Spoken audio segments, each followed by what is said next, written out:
When I was a kid, I remember hearing the song Brian Wilson by the Barenaked Ladies and being confused that someone was able to write a song about a guy who wouldn't get out of bed. I had no idea who Brian Wilson was, and I only knew the Barenaked Ladies as that silly band who did that "If I Had $1 Million" song. I would also later become obsessed with the song one week after repeat viewings of the Digimon movie. It wasn't until later in life that I learned that Brian Wilson did a lot more than lay in bed, that he was an important member of the Beach Boys, and that he was probably one of the most important songwriters of the 20th century. I also learned that when the Barenaked Ladies mentioned him laying in bed, they were referring to Brian's very unfortunate and public struggle with mental illness, in which his depression left him bedridden for very long periods of time. In a way, this song was my first real introduction to mental health portrayal in art. I just didn't understand it at the time. It was also probably because I was a kid growing up in 90s Canada, and we made fun of the Barenaked Ladies a lot. But as an adult, I've really come to cherish the song and Stephen Page's honest lyrics about things a lot of us didn't talk about openly, especially at the time. In this way, I think he did right by the song's namesake, and I think Brian Wilson agrees too. Of course, the 90s were 60 years ago, and art describing mental health is much more prevalent here in the 20s. Stigma surrounding it still very much exists, but the table for discussion surrounding mental health has opened up in a way that I think has made a lot of people feel less alone, myself included. We're still not quite there yet though. In regards to mental health portrayal in media, a lot of the most familiar ones fall into the same traps that we've been seeing since brain problems were first discussed in stories. It's also important to keep in mind the difficulty of maintaining a consistent narrative about mental illness though, especially when it's the protagonist who suffers from it. I don't want to use easy phrases like unreliable narrator, but when the lens in which we view the story being told is troubled, conclusive story beats are harder to write to. That being said, I can't say it doesn't bum me out when I see films like Shutter Island use psychosis as a plot twist. It's not also troublesome in film though. Now that mental health discussion has opened up, we're seeing more examples of authentic portrayals. A recent example from just the last year is the film Aftersun, which I think uses the visual medium in subtle ways to convey the truth of people who suffer silently. And because the discussion is widening, because widely seen films like Aftersun are coming out more and more, I find myself seeking it out more, chasing that movies about depression or what have you dragon.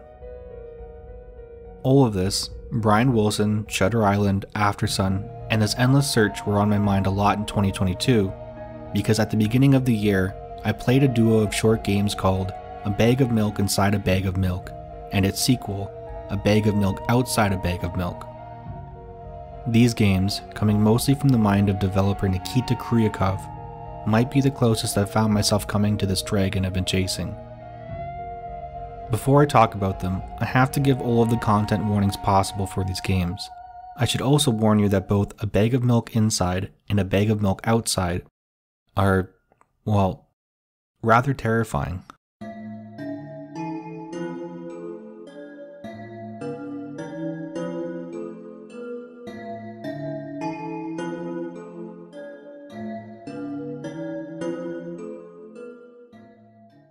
If it can be said that most mental health portrayal in film is maybe not so great, it must also be said that its portrayal in video games has also not been stellar. Though this could have something to do with how young the medium is. And I think that like film, there has been a gradual increase in some actual positive takes on mental illness, at least in the indie sphere. But for a long time, it seemed like not only were depictions of mental illness in video games chronically inaccurate, they were also actively pushing negative representations, even going as far as to gamify symptoms of mental illness that have caused distress in many people's lives. The most famous example of this, I think, is the sanity meter. I imagine most watching this are aware of the concept, but if you're unfamiliar, it is an in-game mechanic usually seen in horror games in which the controlled character begins to quote-unquote go insane. This often results in a game over state. You can find examples of this in games like Eternal Darkness Sanity's Requiem, the Amnesia series, and Darkest Dungeon, to name a few. I'm not calling these games evil for using this mechanic. In fact, one of my favorite games of all time uses a version of it, Bloodborne. Insanity is literally a consumable in the game that has multiple in-game uses. And though I fear being considered a hypocrite, I humbly admit I adore how this consumable is used, as it leads to some of the coolest moments I've had in a game ever. But that doesn't free it from scrutiny. The mentally ill are not more inclined to experience eldritch horror. I'm also not saying that inaccurate portrayal of mental illness should outright be a reason to condemn a game. Like in Bloodborne, it can sometimes even lead to some really cool interactions, like the player-specific hallucinations in Dead Space 3. The ability to interact is one of the major strengths of video games as a medium, and mechanics like sanity meters lead to cool and interesting ways that accomplish it. But maybe when these things come up in games or films or anything else, taking the time to critically examine the use of them with nuance and a reminder that this isn't how it actually is can result in a better understanding and a more empathetic approach to these sensitive topics. Which brings us to the bag of milk games. What is it about these little games that I think is such a big step in the right direction? Let's start with the first game, Milk Inside a Bag of Milk.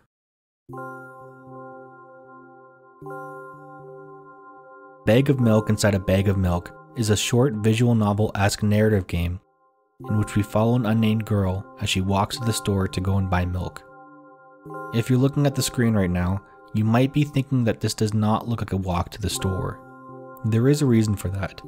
The game does tell us outright that this is what's happening though.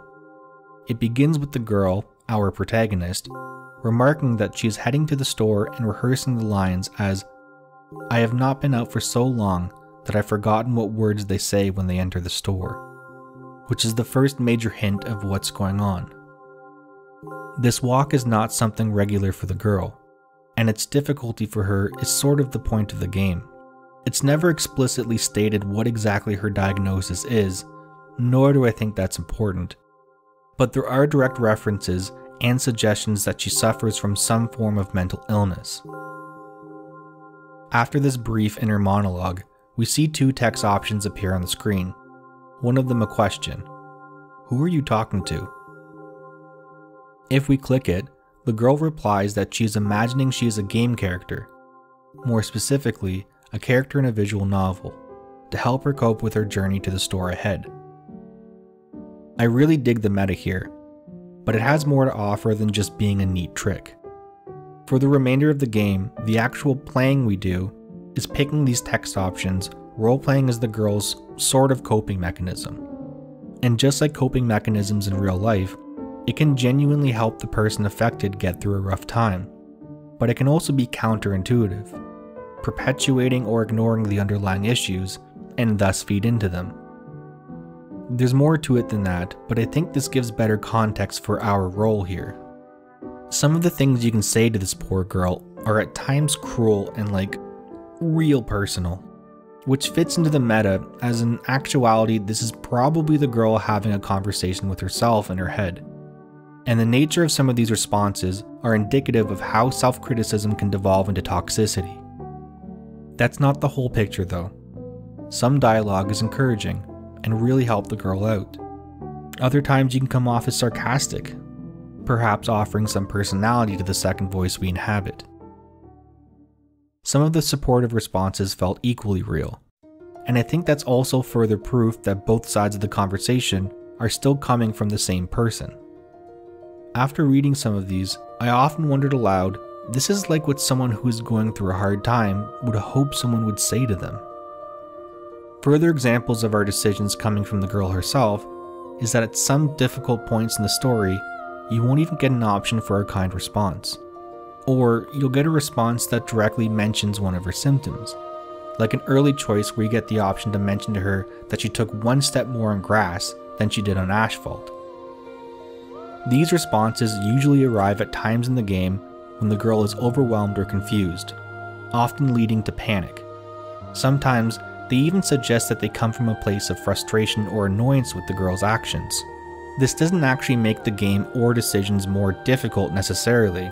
They are usually remedied after the moments pass, and the player can be the kind coping mechanism once again, getting the girl back on track. Even so, there is a way to lose a bag of milk inside a bag of milk. If you choose too many of the bad responses, or even just a single bad response in a specific context, the game will sometimes abruptly end, leading to this game over screen.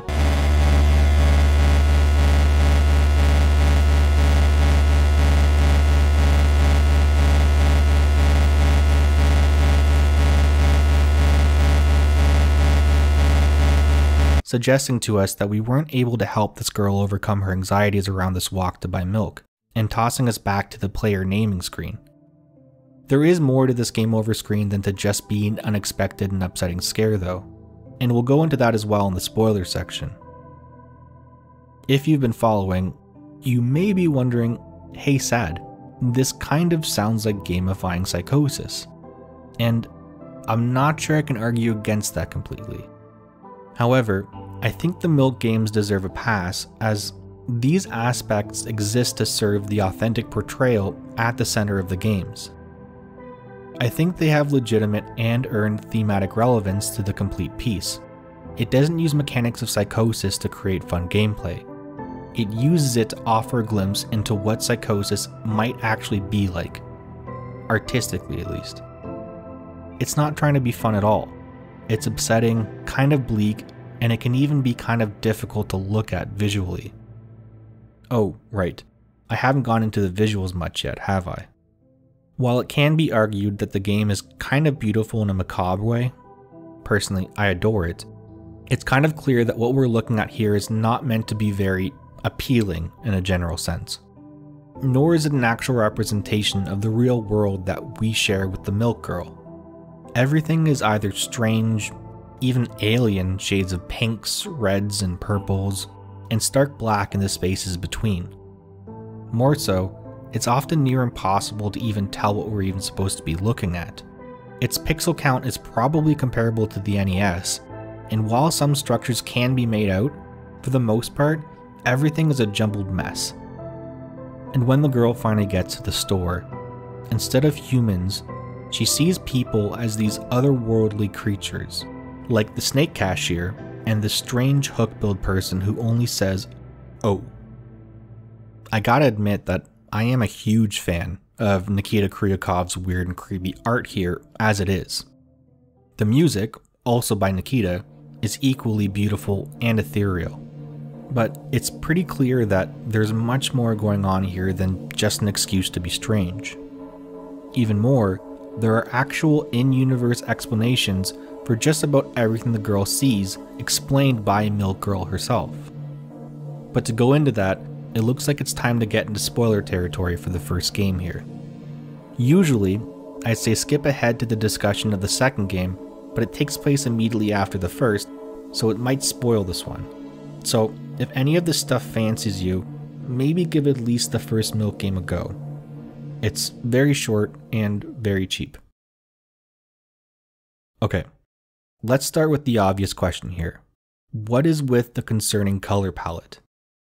I'd like to tell you it's just a cool homage to synthcore aesthetics, but about 3/4 of the way through Milk Inside, the girl mentions that things have looked this way for her since something happened.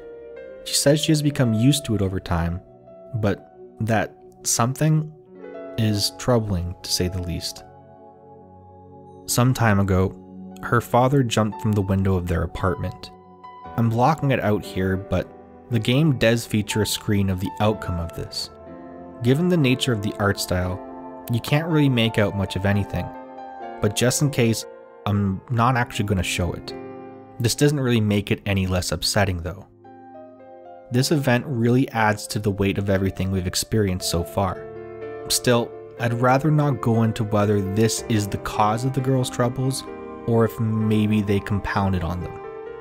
Even in a fictional sense, discussing this kind of trauma is maybe above my pay grade. It is rather important to mention when discussing the plot, so I'll talk about it in the context of the girl, but I'm not sure it's right I go into the whys and hows past what she tells us directly. She tells us, "We do have a very difficult family, but despite all the problems, I would never have thought." I'm not sure if this is an example of her trying to find a reason, but I bring up this line specifically because we do actually get to meet another member of this family in the very last moments of the game, after the girl has completed her errand.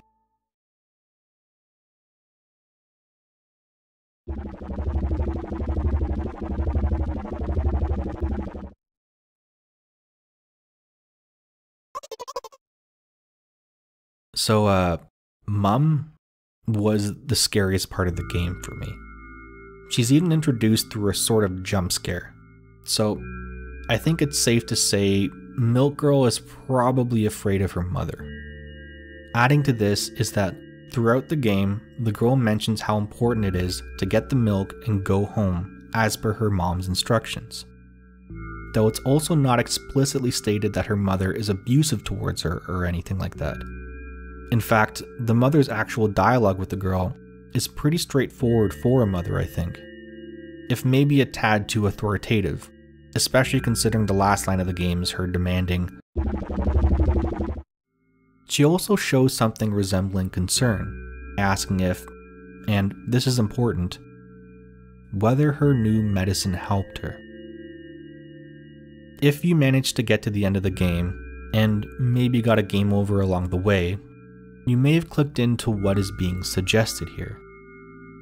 The player/reader isn't necessarily just a coping mechanism. They're also probably a new medication that the girl is trying out to treat her condition. The girl alludes to this numerous times throughout, and the biggest clue of all is after the game over screen. When you try to enter in the same name, the game asks you, "Again? I hope we can do it this time," suggesting that maybe this, or rather we, weren't the right medication for her. Realizing this aspect of the game really shook me. If you have any experience with testing the waters with medication, or even treatments, you probably know this feeling. Finding something that works can be a long and arduous process. There are so many different categories of medications, so many side effects, and you have to spend time with each one to know if it even sticks. A Bag of Milk isn't really a game you enjoy. It's not really going to get the replay value that, say, Bloodborne has.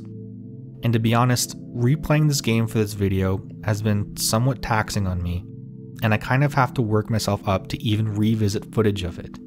I don't really want to say that it hits any specific trigger for me, but it does kind of ask you to live in a certain kind of headspace for its duration.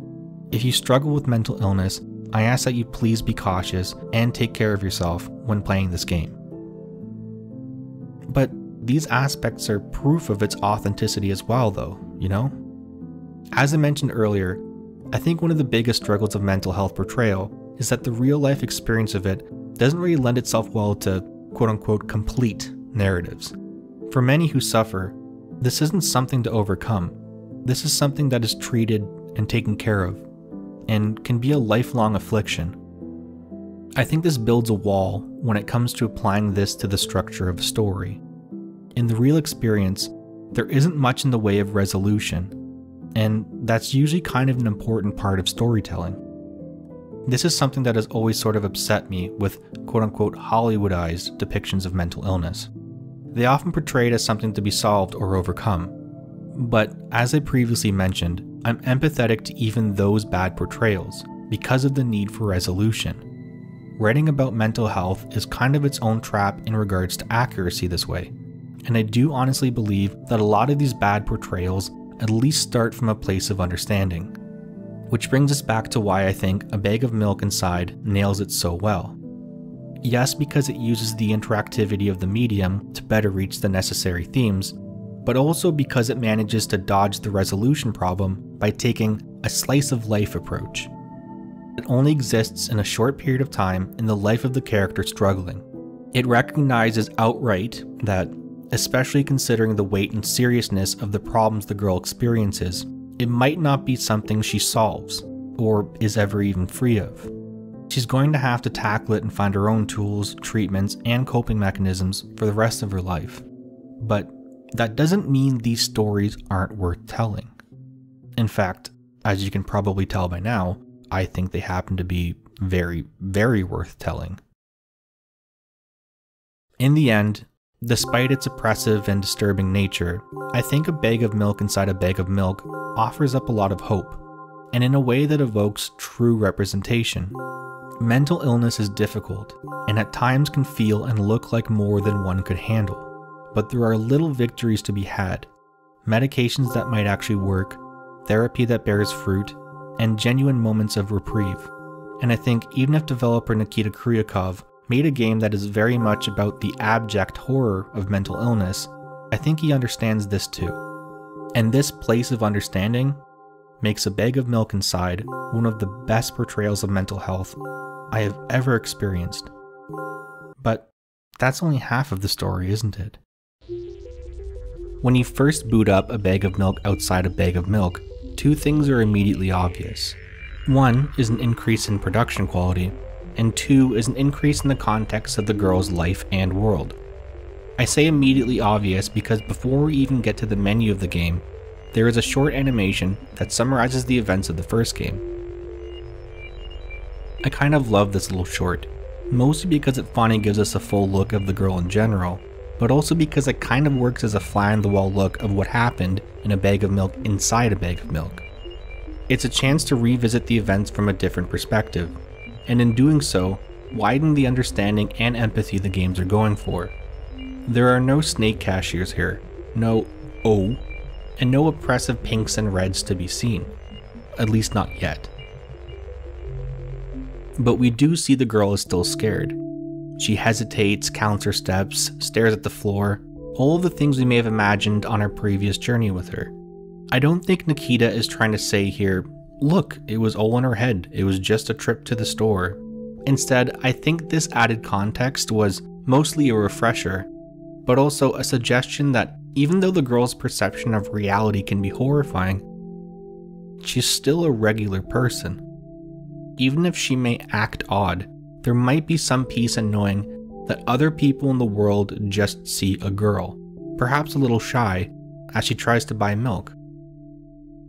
Unfortunately, this is still very much a horror game, and we're reminded of that once we actually click New Game.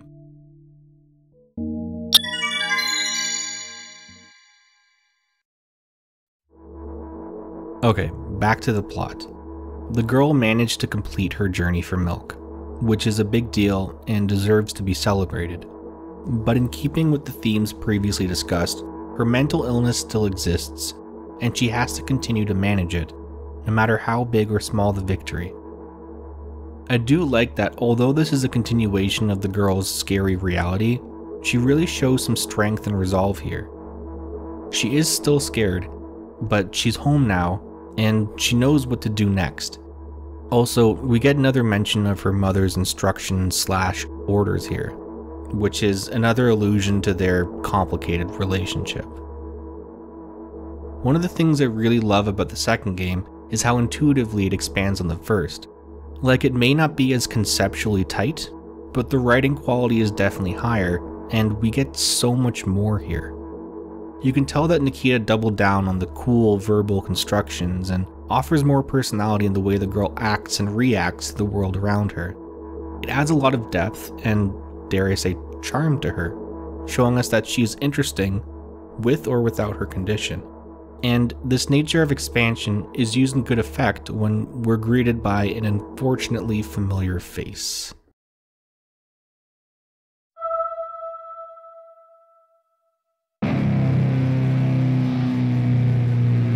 Man, Mom is upsetting. This whole exchange is of course terrifying, but it's also rather sad. We see Mom grab Milk Girl with her arm/tendril thing, and the girl is very much terrified of her.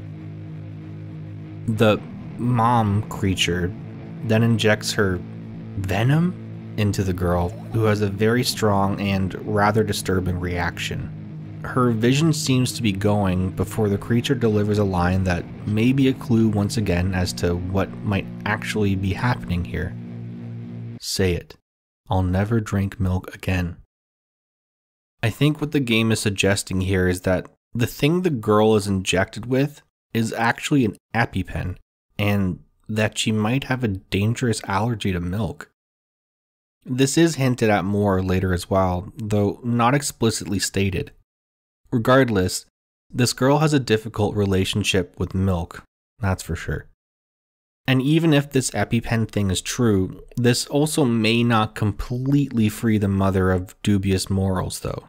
The manner in which she goes about this is maybe kind of troublesome, especially to someone suffering from a mental illness.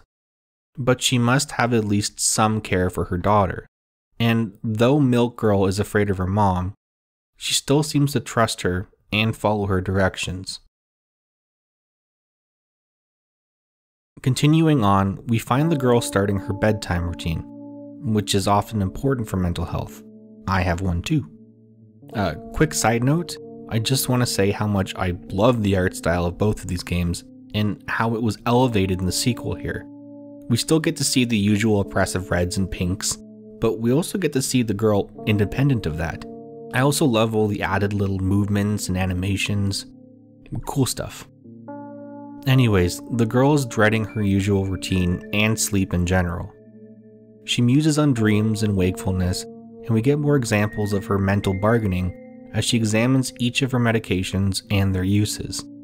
But before we see her struggle too much, we the player have our first input pop up on screen and enter the world of the girl once more. Hey. If you're playing this directly after the first game, you might be wondering how it is that we're visiting her again. She kind of implies that she was looking for company, so she took another dose of, well, us. I don't want to endorse that kind of thing in real life, but it seems kind of harmless here. The girl even mentions that she made sure that it wasn't more than a daily dose. Also, there's a lot of other factors, such as not knowing what kind of medication the player even represents. It's hard to gauge the appropriateness of this one. But she seems adamant that she's on top of things, and that she would like us to relinquish some control to her. This leads into what I think is overall more of a positive vibe than the first game, at least on a moment-by-moment basis. A bag of milk outside is longer than a bag of milk inside, and has multiple endings. This does open up the narrative to potentially darker subjects and rather upsetting implications, but much of the actual time spent in-game is kind of just hanging out and chatting with the girl. And she's actually kind of cool and weird, and I really enjoyed my time spent with her, even if it was at times scary and depressing. Though some of the dialogue options once again give you the option to be mean to her, and sometimes, just like the first game, you won't even get a chance to choose a nicer one. So be nice to her when you can, she deserves it. Just look at the comments on the Steam page, basically everyone agrees. But it's not just a casual chat, as we now find ourselves reaching the interactive part of the game, and there is much more actual gain to be found this time around.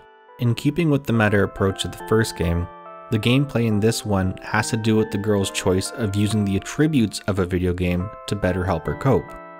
This time, instead of a visual novel, she fashions it around a point-and-click adventure game. This manifests when she is trying to organize her thoughts while she lays down to sleep. With a little help from us, she decides to view these thoughts like fireflies flying above her. Unfortunately, all of these fireflies end up escaping and hiding around her room, and it's up to us to point and click them out of their hiding spots. This is the bulk of the game. We get the option to click around the girl's room and examine each object, looking for fireflies. Each of the objects we examine give us more insight into the life and history of the girl, as she explains the reasoning and memories surrounding each thing. It's also in which things we choose to interact with, and how we choose to interact with them, that the game decides which ending you'll end up getting. There are 5 endings, and each of them serves to paint a better picture of the girl and her experiences. Now that the basics have been laid out, I can't really go forward without spoiling anything, such as the curse of covering narrative games. So, same as before, maybe try even just one playthrough of this game before moving forward, which you can do so in well under 2 hours. It is a little more expensive than the first, though still cheap, so I understand if you don't.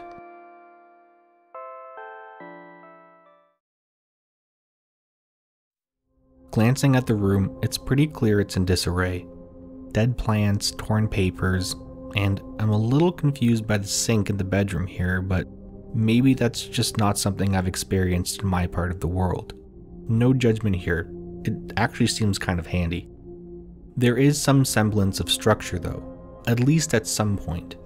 The girl remarks on this too. When you click on items like her dying plants or computer, she reflects on a time when those items were important and utilized in her life. Unfortunately, it seems as though in her increasing struggle with her mental health, she was unable to stay on top of things in a way she would have liked. The messy room isn't completely devoid of hope though. The girl is aware of it and considers it an organized chaos. She even anxiously requests that you don't move things around when looking for the fireflies, as to alter things would be the real cause of a mess. I say hope because I've experienced what a troubled mind can do to the space around us. I'm more than familiar with the quote-unquote messy depression room, and I think maybe I desperately want to know the girl will be okay, so I might be reaching a bit. But I'm trying to avoid a diagnosis here. I genuinely think that these games were made coming from a place of understanding and awareness, but I think it's also pretty clear that it is not trying to come up with any actual conclusions. You can chalk this up to it being of the horror genre, comparing it to the vagueness of Silent Hill or the recent Signalis, my favorite game of 2022, or that it just fits into the otherworldly imagery and dialogue structure we've previously seen. But I also want to stress that maybe it's not necessarily important for us to decide what is wrong with the girl. Anyways, we continue to click on objects and the girl responds with tangents on her history with it. Usually her immediate reaction to things is that of anxiety or frustration, meaning that her choice to neglect some of these things could also be an act of self-preservation, so as not to revisit difficult memories. The best example of this is probably when you interact with her computer. She remarks that it is covered in dust and hasn't been used in a long time. She says that there was a time when she used it for lots of things, like games, drawing, and 3D modeling, and that this was great until she discovered the web. She describes her experience with the web through an analogy of a hamster, that it was like being a hamster living comfortably underground until being taken out of the ground and brought to a cage in a pet store surrounded by other hamsters in cages. You'd assume that she means this in a negative sense, but she's actually using this analogy to figuratively describe making online friends with similar interests. She even gives us this wholesome moment where she says everyone who shares her interests is her friend. She goes on to explain what led her to stop going online, and that it had something to do with the person who tricked her into believing he was real. Bringing this up seems to upset her, and she aims to move on before being distracted by one of the fireflies. A dialogue option comes up suggesting she finish the story later, which she offers if you do things right. This is actually a reference to the multiple endings, and to do things right is one of the ways to reach them. So now seems like a good time to go into how each of the endings work exactly. There's 2 specific ways you can alter your choices to get one of the 5 endings. This is based on how many of the fireflies you chose to collect, and whether you got 1 or 2 death scenes during your playthrough. The first death scene you get from a specific dialogue choice early on, and is, well, kind of disturbing. The second death is also very upsetting, and ties back into that discussion about the internet stranger earlier. After collecting the fireflies, you'll have the option to suggest the girl go out on the balcony. She'll suggest she doesn't want to go because she thinks she's being watched, but you can persist and get her to get some air. We go outside with her, and good God, that is unsettling. She brings up the story from earlier before ominously stating it would take 2 minutes for her to hit the ground from here. The scene cuts out and we now join her as she is falling to the ground. As she falls, she describes her experience with this person she met online, the one who tricked her. She says he convinced her he was real, and so she shared her life with him, and in response he launched a bot attack against her to harass her online. This ends up feeding into her paranoia, and she proposes that this is kind of when she developed worries about being watched. The internet is such a strange and difficult place sometimes. Thankfully, it's suggested that this falling scene was just her visualization, albeit a very troubling one, and after telling the story she remarks, I'm cold, let's go back inside. Both of these deaths are implied and don't actually lead to any game over, thankfully. Following all of this, no matter your choice, the game reaches a point where the girl finally decides to go to bed. After a brief exchange while she lays down, we now go into one of the 5 endings, meaning that each ending probably represents a dream that the girl is having. And if you thought the game was abstract up to this point, these endings really go for it. They can also be kind of scary for that same reason. The one that scares me the most personally is the room and field ending, which follows the balcony scene in which we find the girl waking up in a dark room that begins expanding until she escapes and gets chased in an open field. The ending that I think is most worth discussing though, and the one that I think adds the most to the narrative, is the mirror ending. This ending elaborates on an earlier exchange you have with the girl when you click on her old school bag.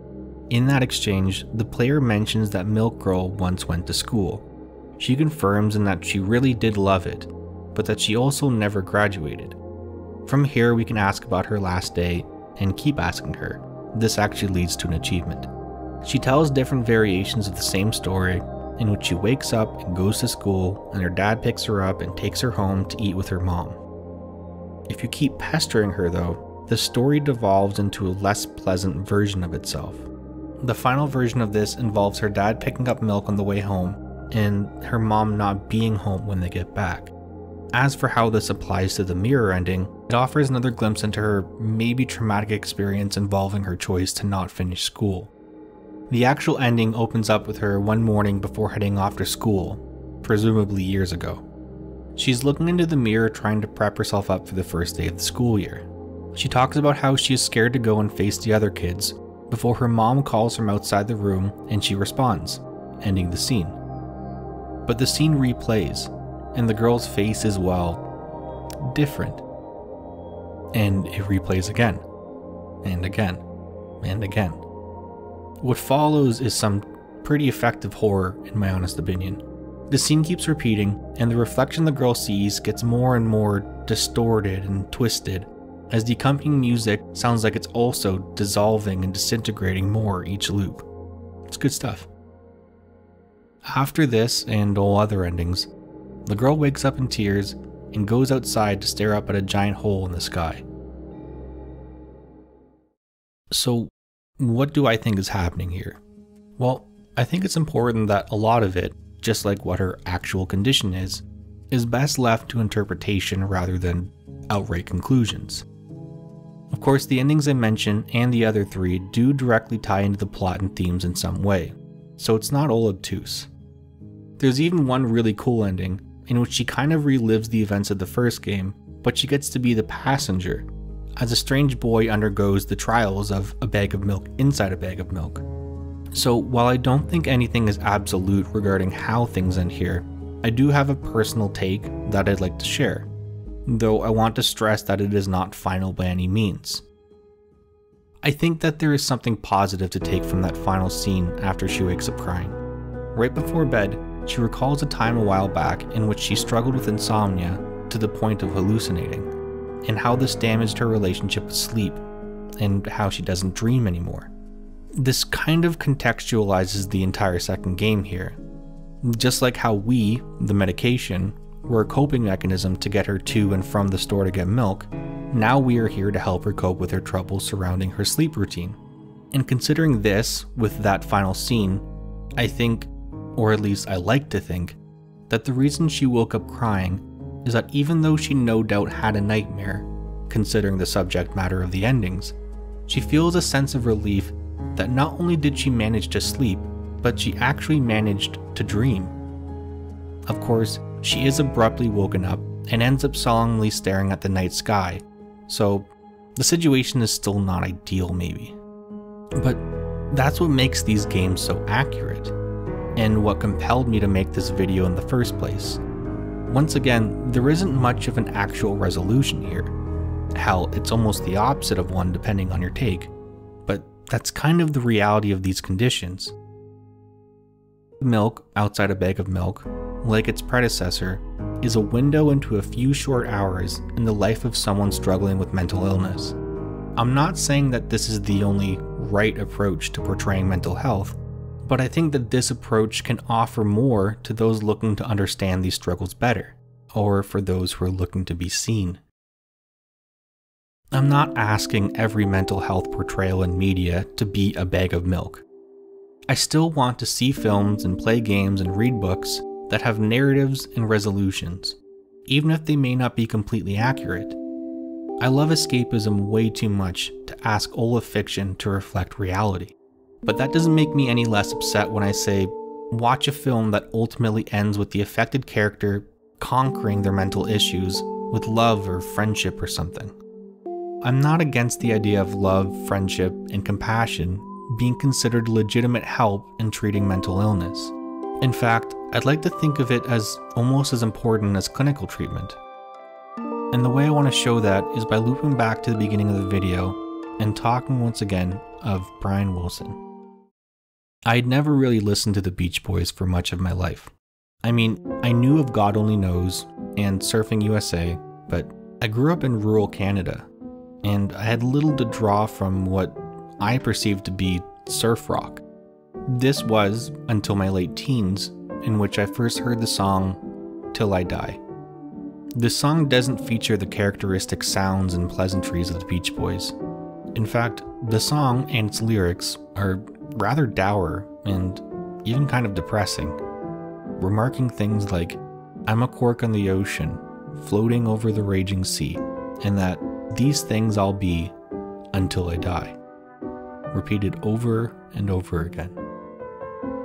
It rocked my world, and it was my first real introduction to the songwriting of Brian Wilson. I won't go over his whole biography, but as I mentioned earlier, he's been struggling with mental illness his whole life. He was also the main songwriter of one of the most famously upbeat rock groups of all time. They have albums named Friends, Sunflower, and Smile, for Pete's sake. And I feel kind of bad that it took finding out about his darkness to compel me to finally give them a go. I am happy to report, though, that discovering the Beach Boys changed my life and brought me a joy I would not have been able to get anywhere else. I don't want to turn this into the people who look happiest are the ones suffering the most inside deal, because, well, that doesn't even really apply to Brian.